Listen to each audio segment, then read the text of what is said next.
అమ్మా శివగామి. గురుజీ. బొట్టు పెట్టుకోమ్మా.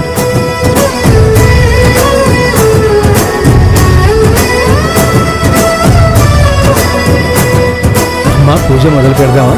నా చెల్లెలు శిశిర రావాలి, రాగానే మొదలు పెడదాం. ఈసారి మీరు గట్టిగా వినాయకుణ్ణి ప్రార్థించాలి. రాబోయేవన్నీ చాలా సంకట పరిస్థితులు. మిమ్మల్ని కొన్ని సంఘటనలు మానసికంగా కృంగదీస్తాయి. నా అనుకునే వాళ్లతోనే మీకు సమస్యలు తలెత్తుతాయి.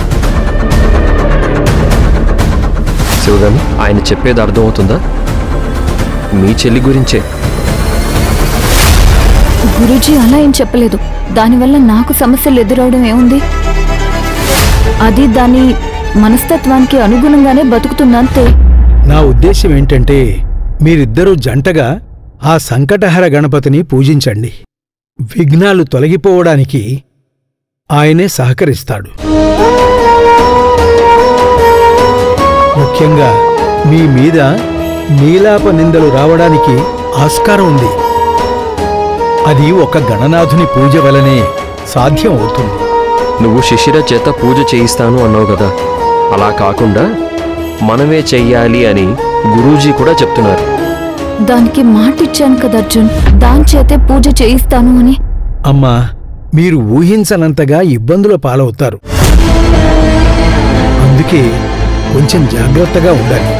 పండుగ రోజు ఇవన్నీ మాట్లాడకూడదు, కానీ ఇది ఒక హెచ్చరిక అనుకోండి.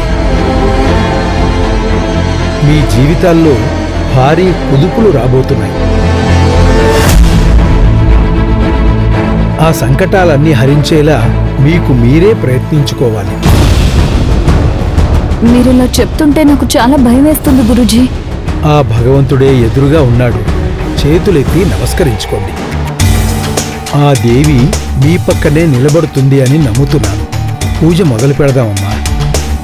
భవానీ, వెళ్ళి పిన్నిని తీసుకునిరా. ఎక్కడుందో చూడు.